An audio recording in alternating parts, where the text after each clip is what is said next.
दारूचे व्यसन लागलेल्या रुग्णांवर उपचार करण्यासाठी मुक्तिपथ अभियानातर्फे गाव पातळीवर एकदिवसीय व्यसन उपचार शिबिर घेण्यात येते। गडचिरोली तालुक्यातील चुरचुरा व मारोडा येथे आयोजित शिबिराच्या माध्यमातून एकूण 35 रुग्णांवर उपचार करण्यात आला। चुरचुरा येथे गाव संघटनेच्या मागणीनुसार व्यसन उपचार शिबिराचे आयोजन करण्यात आले होते। या शिबिराला 15 रुग्णांनी भेट देऊन पूर्ण उपचार घेतला।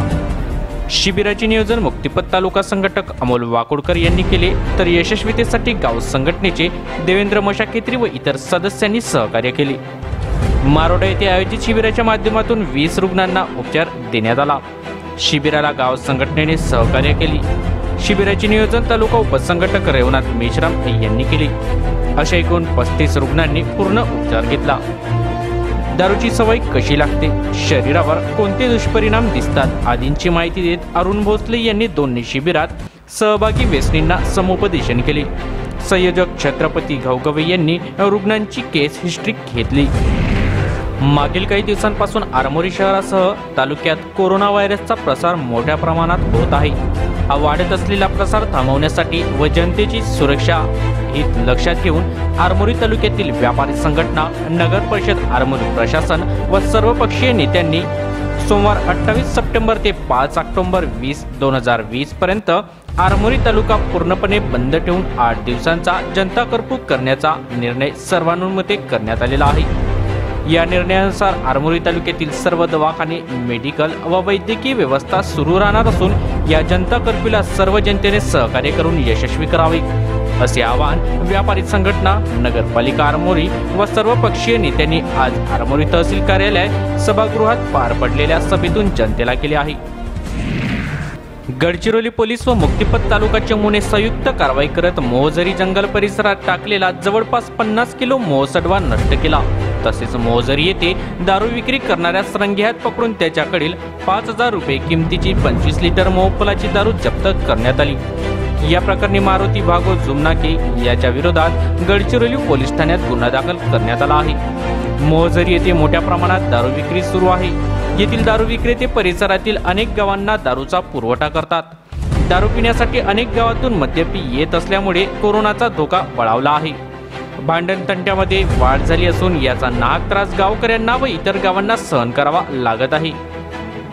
मिळालेल्या माहितीनुसार गडचिरोली पोलीस व मुक्तिपथ चमूने मोहझरी जंगल परिसरात शोध मोहीम राबवून जवळपास 50 किलो मोहसडवा नष्ट केला। दरम्यान मोहझरी गावात प्रवेश करताच पोलिसांनी दारू विक्री करताना एक जण दिसून आला। पोलिसांनी त्याला रंगेहात पकडून त्याच्याकडून 25 लिटर मोहफुलाची दारू जप्त केली। या प्रकरणी मारुती भागो जुमनाके या दारू विक्रेत्यावर गडचिरोली पोलीस ठाण्यात गुन्हा दाखल करण्यात आला आहे। सदर कारवाई बीट जमादार सुनील बेसरकर, रायपुरे, मुक्तिपथ तालुका चमू यांनी केली आहे।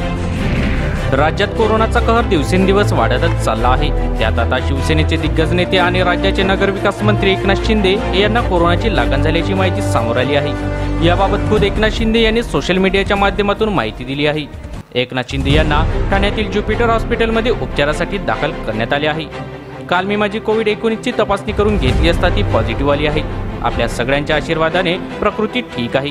गेल्या काही दिवसात माझ्या संपर्कात आलेल्या सर्वांनी योग्य ती काळजी घ्यावी आणि स्वतःची कोविड चाचणी करून आवश्यक ती खबर घ्यावी ही विनंती असे एकनाथ शिंदे यांनी आपल्या ट्विटमध्ये म्हटले आहे।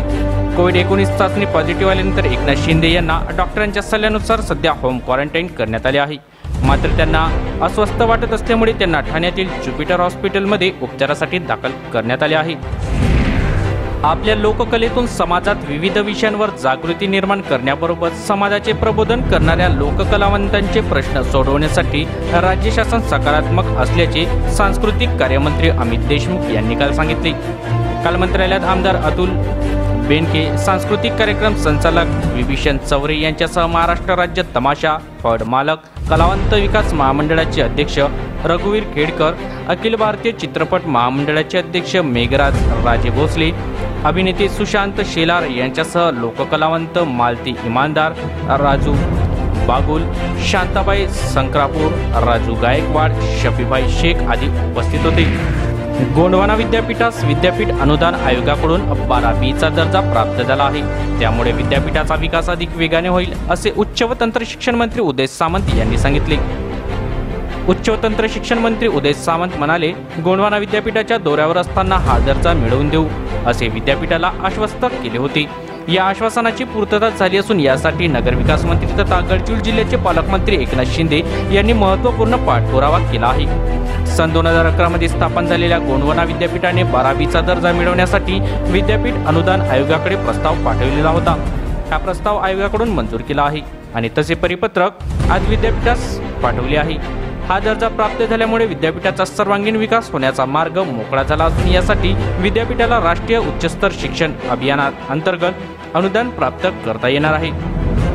तसेच या दर्जामुळे विद्यापीठाची संलग्नित असलेल्या महाविद्यालयांना देखील आयोगाच्या विविध योजनांचा निधी प्राप्त होणार आहे, असे उच्च तंत्र शिक्षण मंत्री उदय सामंत यांनी सांगितले। येत्या 17 ते 25 ऑक्टोबर दरम्यान नवरात्र, दुर्गापूजा, विजयादशमी साजरे होणार आहे।